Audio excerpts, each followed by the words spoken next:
Hey, how's it going, everybody? So we got two new cards I want to go over today. We got our first counter rune, which is going to be interesting to look at.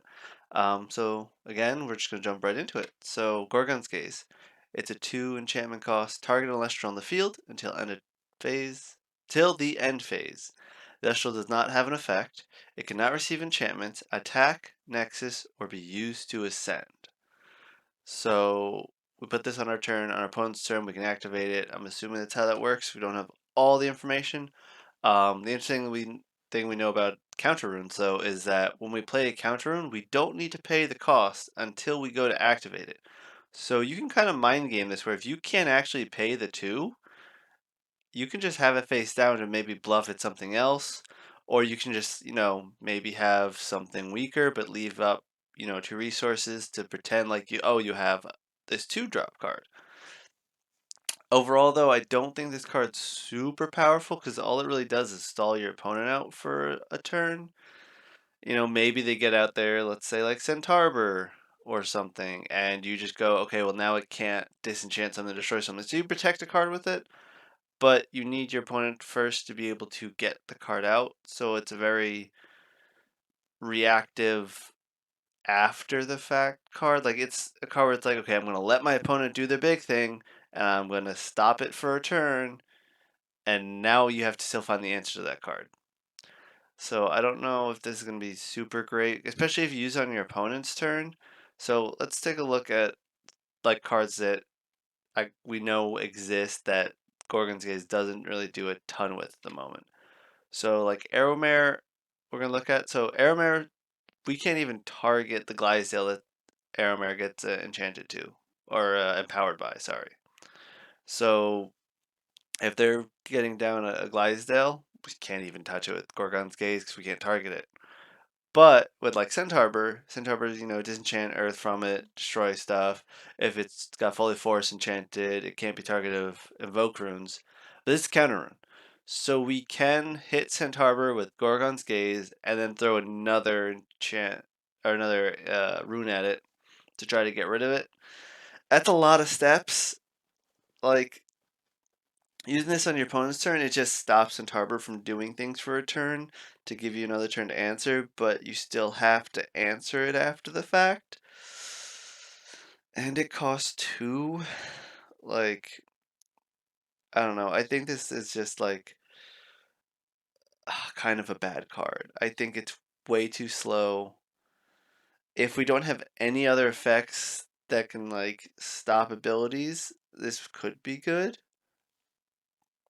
But I just don't see it being insanely strong at the moment. It's definitely useful. I'll give it that. I'm not going to say it's strong. It's not useless. It just feels really, really slow. And it's not very proactive because even if you use this on your opponent's turn, because it's a counter rune, you still have to get to your turn and do something to whatever you stopped. So you could be spending those resources potentially on something to actually destroy a threat, as opposed to just, oh, we're gonna pretend like that threat doesn't exist for a turn, even though it's still on the board. I don't know. I think it's pretty bad in that sense. Like no matter what you do with this card, you still have to have another card with it to do something productive with it. Otherwise, you're just stalling out with it, and stalling doesn't necessarily win you the game, especially if you're spending a lot of resources to stall the game. So I don't see this seeing a ton of play. Maybe you run 1 or 2 in a deck. I don't know why you'd run 3. It just feels like super slow. But we don't know all the rest of the counter runes and invoke cards. This could be one of the only cards that give this effect, so it could be one of the only ways to get through protection. So you set it on your turn. Hopefully you can activate it on your next turn when you have more resources and cards. You can just, Gorgon's Gaze and then, what was it, Earthquake, destroy target Elestral.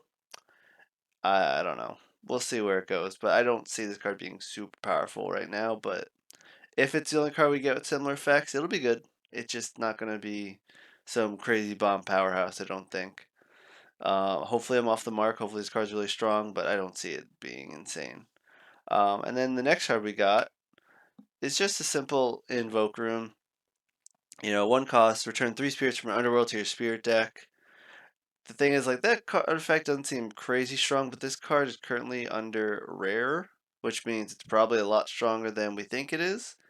The rarity symbols being, the little diamond on the bottom with the dot in the middle is a rare. A closed diamond with no dot is uncommon, and then the unclosed diamond is common. So this card could be strong. I don't know. We're not really sure how often we're going to need to refill spirits from our underworld to our spirit deck. It's probably pretty good in decks where we're expending a lot of spirits. So like, was it Imperial?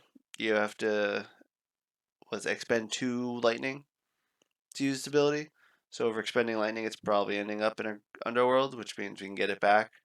So this is kind of just pay 1, get 3 back. I'm assuming we're using up a spirit to cast this, so it's kind of like a 1 for 2 spirit exchange card.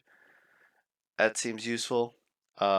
If the community is correct and spirits have to do with winning and losing the game, this could be, equivalent to also getting life back in a sense. Since we don't know the exact win count of the game yet, we're all just kind of musing at the moment. We'll get the rules later this week.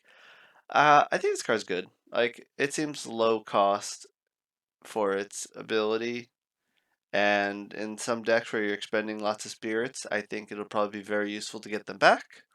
And this card's a rare quality card at the moment. Rarities might change, abilities might change, etc. These are all just kind of beta cards.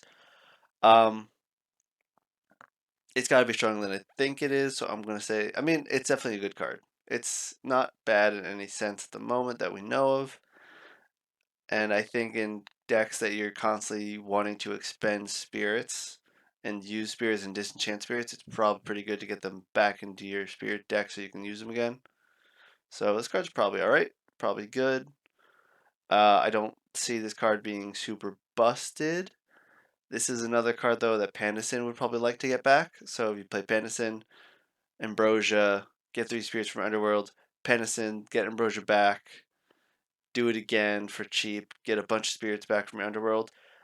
That seems like a pretty good combo to use in control. Like, again, Panacin, I said in my last video, is really strong. Ambrosia seems to be pretty good.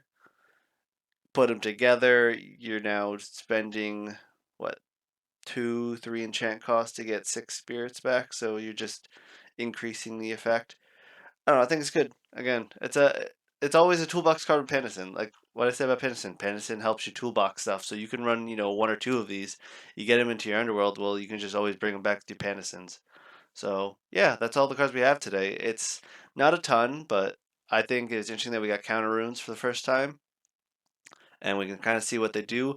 We'll see what more cards we get later on, but that's all. I hope this wasn't too long. I didn't check the time when I recorded this. But thanks for sticking around, and I'll see you guys next video.